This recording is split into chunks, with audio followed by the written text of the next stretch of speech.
नमस्कार दोस्तों, बहुत बहुत स्वागत है। पिछले वीडियो में मैंने 6 to 8 का कटअप बताया था और आप लोगों के बहुत सारे कमेंट्स आए थे। सभी के कमेंट्स मैंने देखा है और उससे पता चल रहा है कि बहुत सारे नंबर आप लोग ला रहे हो। आज की इस वीडियो में मैं कक्षा 1 to 5 का कटअप आपको बता रहा हूँ और जो कटअप बताऊँगा उसी के आसपास में कटअप रहने वाला है। याद रखिएगा, ये जो कटअप मैं बता रहा हूँ ये कटअप सिर्फ अनुमानित है। इसको 100% नहीं मानिएगा, लेकिन थोड़ा मोड़ा इधर उधर होगा। इसी के आसपास में आपका कटअप जाने वाला है। तो इस कटअप को अच्छा से देख लीजिए और कमेंट सेक्शन में आप कमेंट कर दीजिएगा कि आपका कितना मार्क्स आ रहा है। तो चलिए दोस्तों, वीडियो को स्टार्ट करते हैं।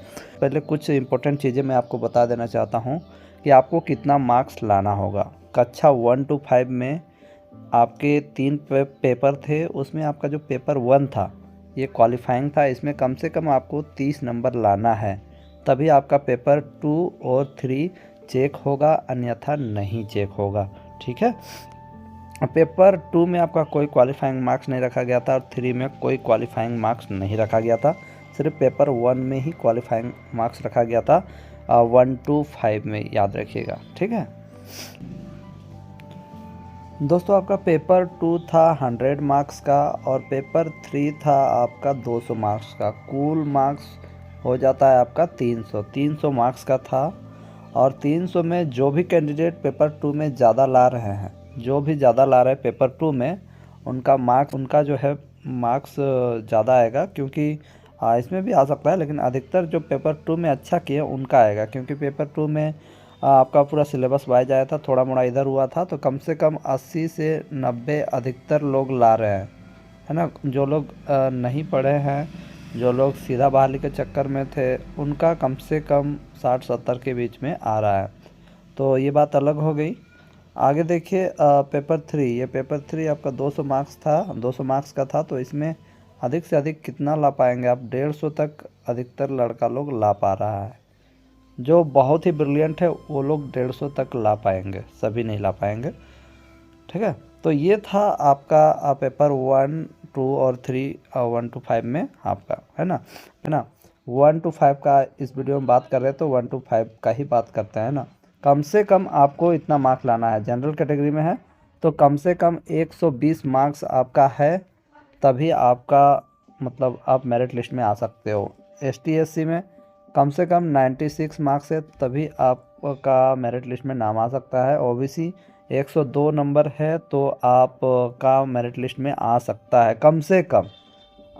कम से कम कहने का मतलब है, अगर इतने नंबर से कम मार्क्स आ रहे हैं तो आप मेरिट लिस्ट में नहीं आ पाओगे। OBC 2 का है 102, OBC 1 का 102, OBC 2 का 109.5 और आदिम जनजाति यानी प्रिमिटिव ट्राइब्स के जो लोग हैं उनका कम से कम 90 नंबर होना ही चाहिए। इतने मार्क्स आपके कम से कम होना ही चाहिए, तभी आपका नाम मेरिट लिस्ट में आ सकता है। ठीक है। चलिए, अब आपको बताते हैं कि एक्चुअल में आपका कटअप मतलब कितना जा सकता है। तो चलिए आगे बढ़ते हैं और आपको कटअप बताते हैं। एक बार सीटों की संख्या देख लीजिए। JTET पास कैंडिडेट जो है उनकी संख्या कितनी है? 2013 में 66,364 JTET पास कैंडिडेट थे, जिनकी 16,000 की नियुक्ति हो गई। बचे हुए थे 50,364। 2016 में 52,848 JTET पास हुए। कुल मिला के 1,32,12 छात्र जो हैं वो बचे हुए थे। ठीक है। और इसमें से मतलब 1 to 5 और 6 to 8 मिला के बता रहा हूँ। और 1 to 5 में जो सीटों की संख्या है आपके एक इस सहायक आचार्य में नॉनपारा में, वो 5,531 सीट है। इतना ही, मात्र 5,531 सीटें हैं नॉनपारा कैटेगरी में। और कितने बच्चे एग्ज़ाम में बैठे वो भी आप देख लीजिए। एग्ज़ाम में जो बैठे परीक्षा लिखने, जिनका एडमिट कार्ड जारी हुआ, 30,000 कैंडिडेट हैं जिनका एडमिट कार्ड 1 to 5 में जारी हुआ था। तो उस हिसाब से जो आपका कटअप जाने वाला है 60%, मतलब जनरल कैटेगरी के लोगों के लिए 180 से 90 नंबर यदि आपका आ जाता है जनरल कैटेगरी में, अगर आप आते हो तो आपका इतना कटअप जाएगा। इससे थोड़ा मोड़ा आगे भी हो सकता है, 5-10 नंबर लेकिन इतना ही जाएगा। 300 में यदि आपका 180 से 90 नंबर आ रहा है 1 to 5 में, तो इतना हो जाएगा। और याद रखिएगा, नॉर्मलाइजेशन होने के बाद आपका इतना मार्क्स होना चाहिए, क्योंकि बहुत बार देखा गया है कि नॉर्मलाइजेशन होने के बाद किसी का नंबर 10 नंबर बढ़ जाता है, किसी का घट जाता है। वो भी एक बहुत बड़ा फैक्टर है। और ओबीसी कैटेगरी में आते हैं तो कम से कम 55 से 60% आपका मार्क्स रहेगा, यानी 165 से 180 के आसपास में आपका मार्क्स है, तो आप अपने आप को सेफ समझ सकते हो। ठीक है, आगे देखते हैं। और जो ST SC कैटेगरी में है उनकी तो बल्ले बल्ले है, क्योंकि सीटों की संख्या भी ST SC कैटेगरी में बहुत ज़्यादा है। तो उनका जो कट ऑफ है 150 से 155 मार्क्स है, तो वो सेफ माने जाएंगे। ठीक है, क्योंकि इनकी सीटों की संख्या ज़्यादा है।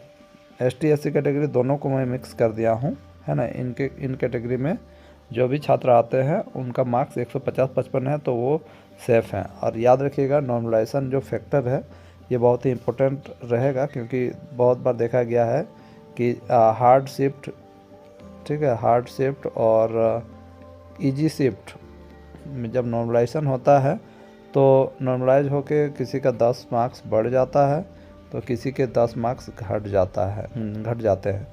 ठीक है, +10 तो -10, तो ये होता है। नॉर्मलाइजेशन होने के बाद आपका मार्क्स बढ़ भी सकता है, घट भी सकता है। तो याद रखिएगा, क्योंकि बहुत सारे शिफ्ट में ये एग्ज़ाम हुए थे। अब देखते हैं क्या होता है, लेकिन झारखंड सरकार रिजल्ट निकालने में बहुत उत्सुक है, क्योंकि हाई कोर्ट का दबाव है। और सी-टेट पास अभ्यर्थी अभी सुप्रीम कोर्ट में लड़ रहे हैं रिव्यू पिटीशन के लिए। अगर सी-टेट पास अभ्यर्थी अलाउ हो जाते हैं तो जे-टेट पास अभ्यर्थियों का थोड़ा सा कंपटीशन बढ़ जाएगा। और अगर जे-टेट पास अभ्यर्थी सिर्फ इस बहाली के लिए योग्य माने जाएंगे, मतलब रिव्यू पिटीशन में अगर जे-टेट सी-टेट के समर्थन में नहीं आती है, तो फिर जे-टेट कैंडिडेट का बहुत ही कम मार्क्स में हो जाएगा। देखते हैं अब क्या होता है, लेकिन आप अपने अपने मार्क्स नीचे कमेंट करके जाओ और इस वीडियो को अधिक से अधिक लोगों तक शेयर कर दें। धन्यवाद।